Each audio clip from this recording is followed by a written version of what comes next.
The best tag team is finally formed. Well, not quite.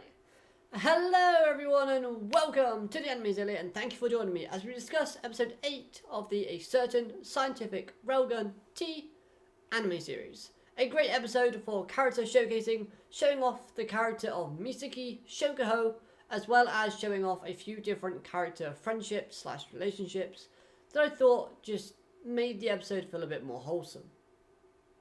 So, is she a villain or not? I reckon she's just super paranoid. Although, watching this episode, I really loved the display of Shokohou's character. I thought her character was fantastic throughout. She gave us this sinister vibe that kind of kept you guessing and kind of thinking of her as a villain, but not quite.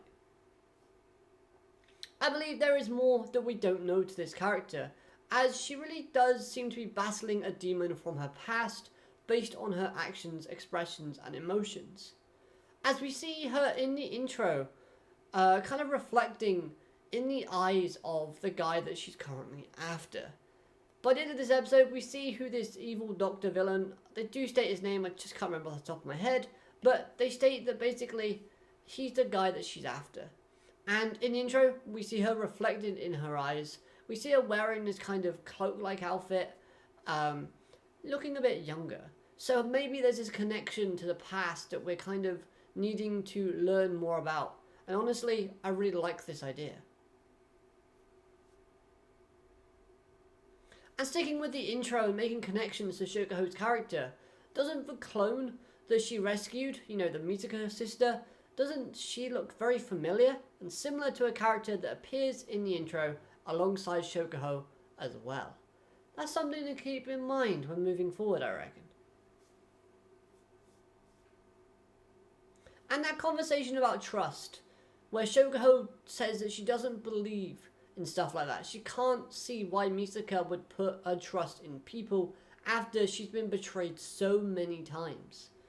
There's the level 6 project, there's radio noise, there's loads of different examples where Misaka has put her trust in others and has turned out badly. And I like this because, again, this adds more layers and more depth to Shokohou's character, telling us as the viewer that there's something that's, about Shokohou that's happened that we don't know yet, that we want to find out.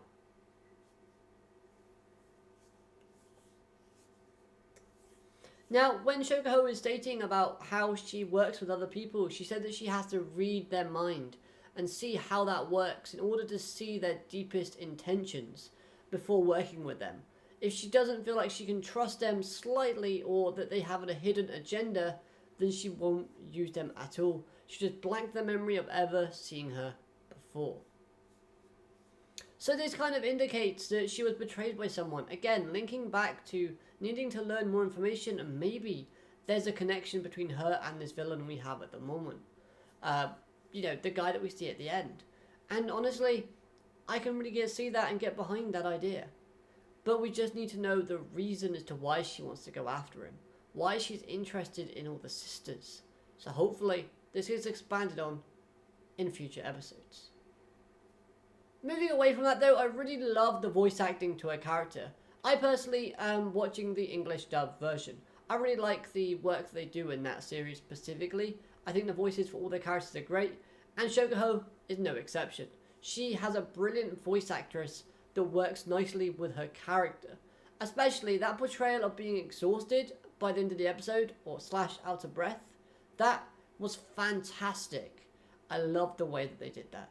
Brilliant presentation, brilliant execution, fantastic job on that front. Her personality on display again was just brilliant, whether that's seeing her serious side of her character or even her comedic side, both were fantastic. I will admit, the scene where Misaka ran off and then she's like, oh, Shokohou, she betrayed me, she caught me off guard again, she thinks she can get away with that, and you just see her kind of lagging behind and just looking mega exhausted. That, to me, was one of the comedic sides that I really did love because it genuinely made me laugh a lot. I wasn't expecting it, so that was great. Another thing that this episode does correctly was showing the connection / relationships between Shirai, Saturn and Ueharu. All three of these characters interacted brilliantly with each other to help kind of make their characters stay a bit more relevant. Shirai showing a lot of faith in Ueharu's ability in staying focused and calm, being a member of Judgment, and all the training that she has, especially after learning about being brainwashed, just shows how much respect Shirai has in her friend of Ueharu. Shirai's like, we need to tell her, she'll be able to handle it, she's stronger than you actually know. And I like this because it shows that the build up from the second season of Railgun, in where they showed off the kind of friendship and the development of that friendship between Ueharu and Shirai, wasn't wasted. Like, it's still relevant and it still plays back to that. And I really like it when shows link different seasons and different segments together. It shows the depth and the bond and friendship that these two characters hold. And again, it shows a lot of respect, which I really did like. But on the other hand, we have Saturn teasing Shirai. And that was great, because it gave this episode more of a comedic kind of relief in places where it was specifically needed. Especially when you're trying to break up the episode between serious and not so serious. The stuff with Shokohou was very serious and quite dark and sinister, and it was a very information heavy type of segment. So breaking it up with a bit of comedy from Saturn and Shirai and their interactions, I thought that was a very smart choice, and it just shows that they put a bit of effort and thought into the episode and the way that it was structured and laid out. So I thought that was fun. Another great way that they showed off some characters in this episode was just the fact that with these three characters, they again made them seem relevant to the story, despite not being the main focus at this moment in time. Which, again, just plays to the fact that most characters in the Railgun series play a big role. Whether it's now or whether it's in the future, they like to set that build up early and keep us hooked and seeing what these characters and where they're going to appear later on. Plus, having Mitsuka give that awkward smile was kind of heartbreaking, as she really wanted to tell them, yes, you are my friends. But maybe deep down, Mitsuka was kind of hoping that her friends would already remember that they are, in fact, friends. Considering that, they've been having this kind of time together. So, kind of seeing it from that point of view just makes you kind of go, "Aw, Mitsuka, go on, just tell them. It'll be fine." But honestly, I really did like that. It was just a little small detail, but sometimes those small details, those little things, are great.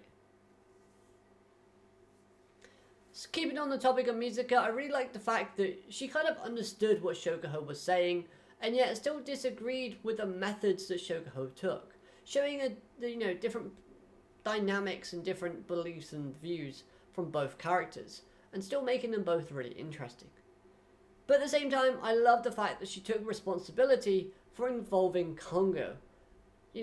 Accepting the fact that although Mitsuki Shokohou has been kind of manipulating things and altering people's memories to her own plan and her own,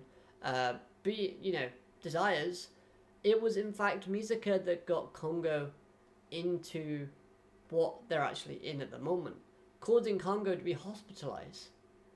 And again, I really did like this. Plus, Shokohou said that she does feel sorry for Kongo for that, but at the same time, it was a win-win for her. Again, showing off another great personality trait, showing off that Shokohou would do anything to claim a victory for herself, even if that means using the success of others to her advantage. Great, all round.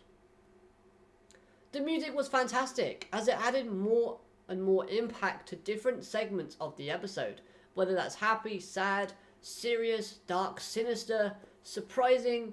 All of these were implemented and enhanced by the music that was added. I thought that was great.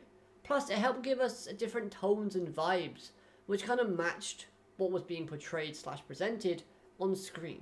So the use of music, I thought, was fantastic. My only real issue with this episode, though, was the inconsistency with the animation. Some shots look fantastic, while others look really bad and lazy. I'm not gonna lie, look at this image right here of Shokohou just standing there. She just looks kind of weird. There was one shot where I actually thought the Shokohou looked kind of chubby. Now, it doesn't matter if she is, but I just kind of, I don't know, it felt a bit off, if I'm honest. Overall though, I really like this episode. I can't wait to see what happens next. They really left us on a cliffhanger that made me want to watch the next episode straight away. And this series has been doing that consistently, which I really do like, because it's kept me involved. I normally watch an episode like once a week, so I mean, even having that wanting to watch it straight afterwards feel at the end of every episode, that just shows how good of a series it actually is. Now, another reason that's got me hooked is simply the fact is that this doctor, this bad guy at the end, he seems overly confident in his plans. Plus, the theme of trust could play a big role when moving forward. I think it's very key that they brought that up in Shokohou's character, and I'm really interested to see where that stems from, where her kind of lack of trust in humanity and people has come. I guess she's seen some of the darker side of Academy City, and just kind of went the opposite direction than Misaka has. Obviously, we're seeing loads of different kind of differences between Misaka and Shokohou, and I really do like that.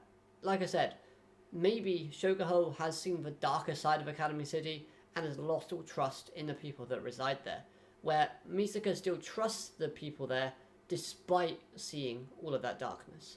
So I just want to know more. I just love the information and I love the story building from this arc. Let's keep it going, let's keep it moving forward, and hopefully you'll let me know all of your thoughts on this episode down in the comment section below. Let me know if you think I'm talking out my backside or if you think I'm on something.